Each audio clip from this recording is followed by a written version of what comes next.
Yes, I know my desk is a mess. It kind of symbolizes the story of my life.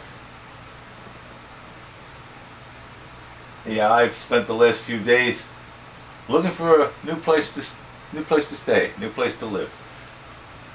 I've been on Craigslist every day. I've got accounts set up at roomsters.com, roommates.com. And it's rough out there. I'm like about one of 500 million people looking for a place to stay, a place to live, room share, whatever. Craigslist, this place is something else. Before all this, I can count on one hand the times I've been to Craigslist. But now I'm here every day looking for a place to stay, and boy, oh boy, there's some assholes out there. You know, it's a power trip with a lot of these people that have a room to rent. It's a power trip. I know, because I kind of felt that too before the roof caved in on me, literally, and I was going to rent out one of my rooms here. It's a power trip. It's a power game. So I called this guy up in Irvine. He had a room to rent. It was only like $5.45 a month. And I would describe this kid as the castrated prince of beta males. No, really, he had a nasally voice. I called him up on the phone, and he says, "Hello?" I said, "Yes, you have a room to rent?" He said, "Oh, just a minute." And then, for the next 45 seconds, I heard nothing but noise.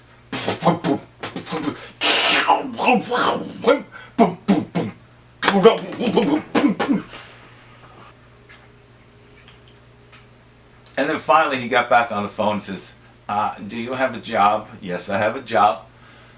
"And how much are you making a month?" "I'm bringing around $1,200 a month."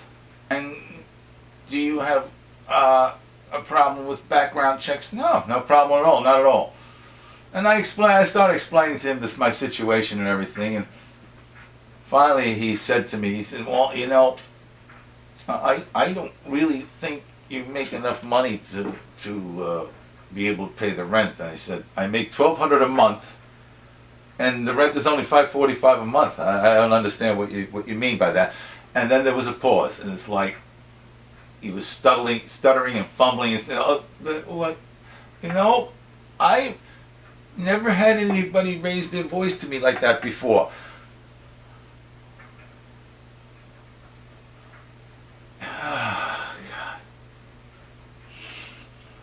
And so he started explaining again. You know, he started to do some number crunching with me about, you know, you got other bills. I'm sure you got other. At that point, I took the phone away from my ear, and before I pushed the end conversation button, I said, "Fuck you," out loud. Oh, God.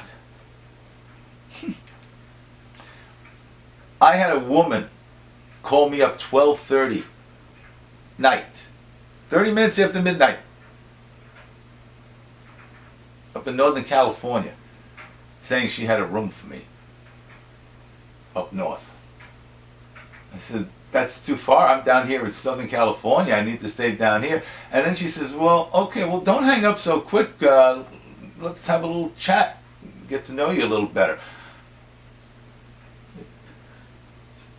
Now, when I'm out looking for something like that, I don't get the time of day. Now I've got it and I don't have the time of day. You know, it's just unbelievable. You know, let's talk, get to know each other. No, I need a room ASAP. God, unbelievable. And of course, it's minor details that's keeping me from getting a room, such as this. There's a lot of people out here in California that have a problem with smoking. You know, it's not smoking, I'm vaping, but it's apples and orange, you know, it's neither here or there, you know. Tomato, tomato. They don't want you smoking. I'll smoke outside. No, they don't even want you smoking outside. There are some places they'll let you smoke outside. but they're not returning my calls or replying back to my emails. So it's obviously something else.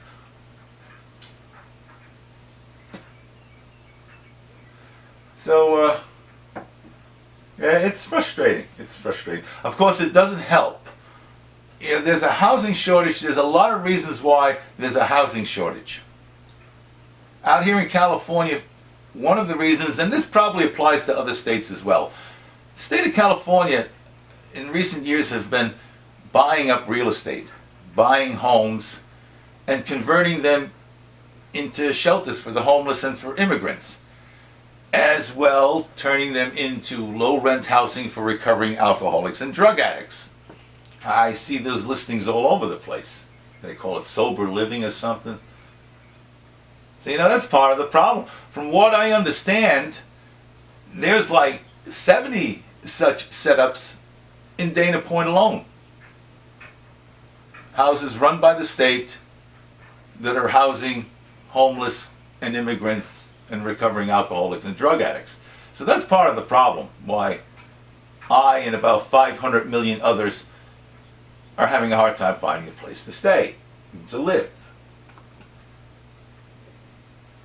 So yeah, I'm a little frustrated, a little aggravated, and what I'm about to say next you have to take with a grain of salt. I say half joking. It's just a rant. And it sucks that I have to say that, because it kind of kills the entire sketch. But that is the modern, politically correct world that we live in.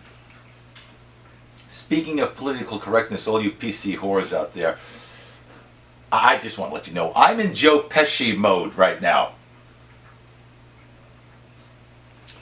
Like in the movie Casino, that scene when he realized the banker was ripping him off 50 grand, and he arranged the meeting through Robert De Niro with the banker.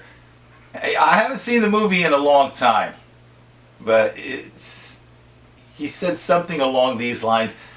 I don't think you fully understand what it is that I do. For instance, tomorrow morning I'm going to walk into your bank, and if you don't have my $50,000 waiting for me, I'm going to crack your head open. And by the time I'm getting out of jail, you'll be getting out of your coma, and guess what? I'll do it again. Because I don't give a fuck, because that's what I do. Now, I'm in Joe Pesci mode right now, really. Uh-huh. I mean, I lose my mother the beginning of the month, and then I'm hit with this brick coming out of left field right in the face. That I'm going to lose everything to creditors, including this house. I didn't see that coming. And nobody wants to rent me a room for one reason or another. So yeah, I'm in Joe Pesci mode. I don't give a fuck. So do me a favor, everybody out there, please don't get in my face as you have before over your little petty anal bullshit.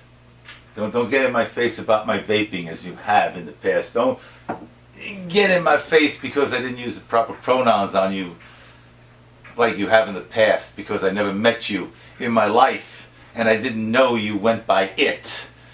Don't get in my face because I'm nice enough to hold the door open for you and you're a feminist and don't appreciate that. I'm a misogynist because I do that. Don't get in my face about any of your anal bullshit, because it's meaningless to me. It was always bullshit to me.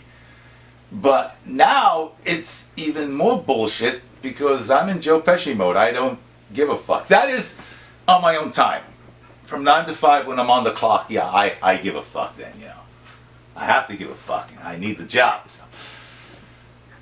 Yeah, I'm just pissed. I'm just mad. Yeah, I'm sure eventually I'm going to get a room. When, I don't know,